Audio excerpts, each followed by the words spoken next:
Hey guys, welcome to the review show. My name's Austin. Welcome back to our commentary series on Skeleton Crew. We're moving on to episode 3. Very interesting as an astronation problem. A mysterious stranger offers to help our heroes. And it seems like there's an owl in this episode. There's owls now. But I'm very curious to see if it starts picking up. I mean, the previous episode started feeling like a little bit more Star Wars than the first episode. It's a good show. It is really good so far. It's just not really screaming Star Wars to me, and that's kind of the reason why I haven't really watched it. It's because it didn't really jump out to me to be like, oh, this is Star Wars. Let's go watch it. And then the Acolyte kind of ruined any form of Star Wars for me. And it seems like other people have been burnt out because of the Acolyte. Apparently, this is like the worst viewed Star Wars property on Disney Plus ever. And I think these people are just not giving it a chance because of the Acolyte. And so, if you're watching this now, I mean, go check out my season review. I don't know why you're watching this and being spoiled to it, but so far, these first 2 episodes, I recommend you guys watching. I don't know about the rest yet.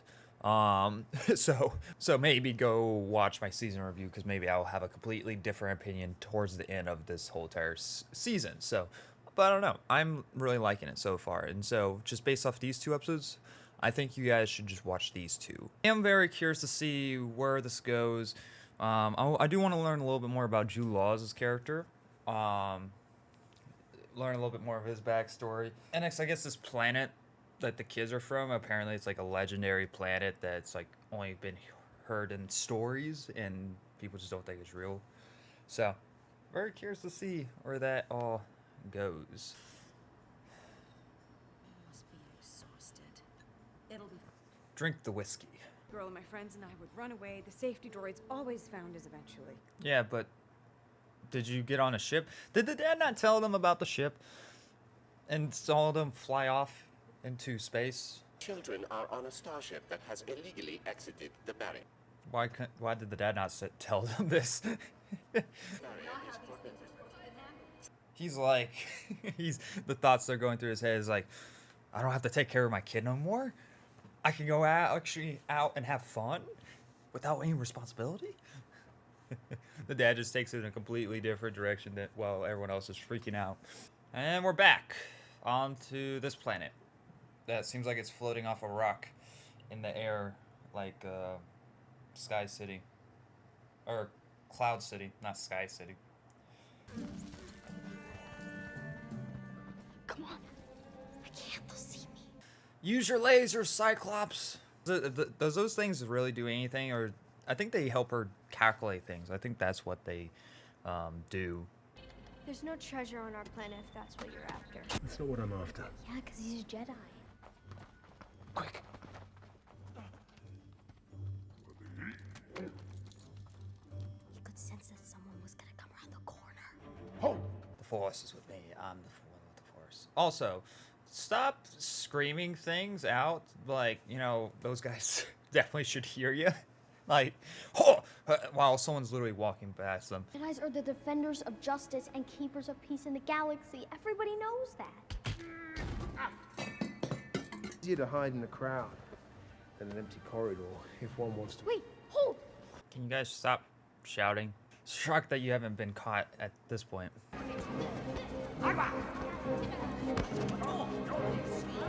At least that, you know what they didn't do is put the kids under a coat. It's like he's like, don't worry guys, we'll get you through this big crowd. He just pulls out a big fucking coat like Obi-Wan Kenobi did, and they're just like falling. It's like, well, it's like, why does that guy have like 8 legs? Why is one of them blue? I have an old friend in mind. What about SM-33? What about what? Our droid. He knows how to operate and repair the ship. We'll be fine without him. I'm going back for a droid. We don't got time. The runtime is only like 30 minutes. Somebody has escaped from the brig! Search every stall, search every booth! Jeez. Well, see, the thing is, you know what their ship is. Why not just go guard their ship? Even maybe put a guard around the droid. And also, what happened to that girl in the previous episode who was trying to help? She just kind of disappeared. Now, why is it he decided to let you loose right before your trial?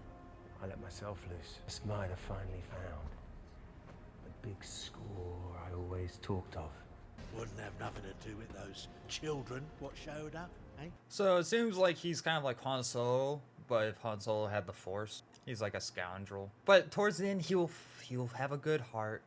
There's a million ways to make it look like something is floating. Name one. Repulsor lift, tractor beam, magnets, mirrors, string. You're just jealous of him. See, again, I do like that the... Oh, what? Whoa. Okay, so I guess now he's just being chased. I wish, again, a little bit more setup to that. It's just cut into him in a chase, like the kid at the beginning of the series, just missing the bus. But I do like that they're having these kind of conversations of, like, you know, not sure if we should trust the guy. And it's like, if, like, is he even really using the Force? Like, kids would have, like, kind of like a conversation. Uh-oh. And so many people dead. I do like the practical effects on this guy. He looks really cool. It gives like some old look to it, like from the 1990s or. I get reminded of Michael J. Fox's Wolf movie. I forget what that's called, where he turns into a wolf as like a high schooler. So, at Atten.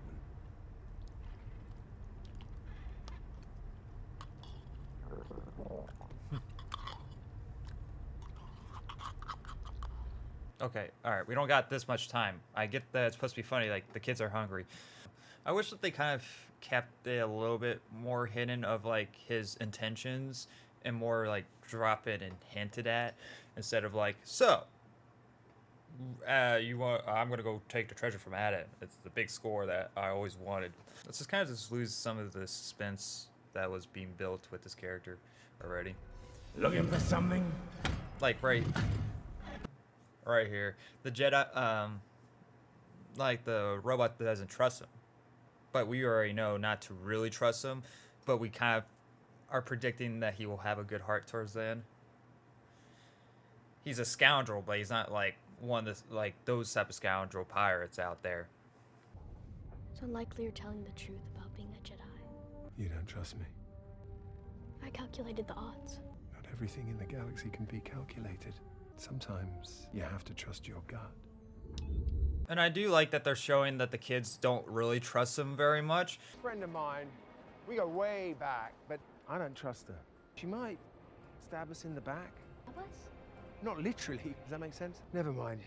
You'll understand when you're old. Come on. I don't know how they wouldn't understand what that means. They're pretty old enough to understand what that means, especially when they think you're gonna do it. So, all right. I guess they just don't know that phrase. Now, who could that be knocking on my door? Hello, Kim. It's me. Crimson Jack. Jack? Who's that? And you brought some children. Why, Jack, they aren't all yours, are they? I got real busy, you know. Where are you from, children? Let me explain. You see, your home has been purposely hidden from the rest of the galaxy. Come, we'll search my archive by astronomical feature. Are they really truly isolated? Do certain people that live there know what's going on outside of their planet? Or are they truly like just cut off from everything? It's cloudy, like a swirl. Aha! Nebula gases. Perhaps that's why the planets remain hidden. Does this narrow it down? Oh, yes. It's only 10,000 worlds. Oh, jeez. Yeah, that's very helpful. We will find it in no time. They actually work. You have it? Is that it? Yes, well, no. I didn't know better. I'd say you were stalling. Crimson Jack is a scoundrel. All he wants is your treasure. Ow, ow, ow. Say that you will not be very liked on Earth. Are you okay? I'll be fine. But what are you going to do? Go with Jack? Got us this far, but I don't trust him. Not really. What did he tell you? Trust your gut? Use your head. If you ever need help, you can call me. Wait, hold on. We didn't exchange numbers. Where are you going? How are you gonna get in contact? We are not going anywhere until you tell us who you are. The truth! The truth is, I'm just like you! You are a Jedi, right? I never actually said that. So they must not know what happened to the Republic. Like, they must think, like, Jedis are still, like, very well relevant instead of separate. Because he could still be a Jedi, was a Jedi, like, being trained as, like, a Padawan. But since Order of 66 happened, he never really became a full Jedi. Neil, I need you to take the controls and evade their fire. Neil? Neil? I can't fly a ship. Like this. Just wiggle the controls a little. Evade. Evade. Probably a bad idea. Okay. Get in. Come on, Captain. Turn this, fire. I got one. I got one. Nice shot, kid. Don't get cocky now. Oh. Okay, well, easy there, kid. Don't shoot your own ship.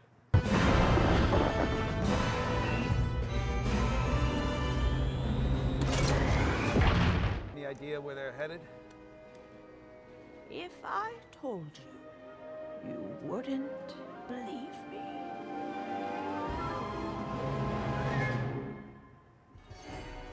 Well, all right. So yeah, I did enjoy the episode. Again, it's just way too short. There's a lot. It seems like it tries to dive in so much stuff, but in so little time. But I am enjoying this, and I do think I'm enjoying this way more, watching them back to back. Like just binge watching this whole entire show practically. But overall, I am enjoying it. I would give episode 3 like a B plus. It's slightly better than the previous episode. Just because it was more, I guess, interacting, more entertaining. The pacing was a little bit slower because because they wasted a lot of runtime with these, like, you know, longer scenes that could have been shortened a tiny bit. So, but overall, very well done. Anyway, I'll see you guys next Sunday. Like always, I'll see you guys in the next review. Bye, guys.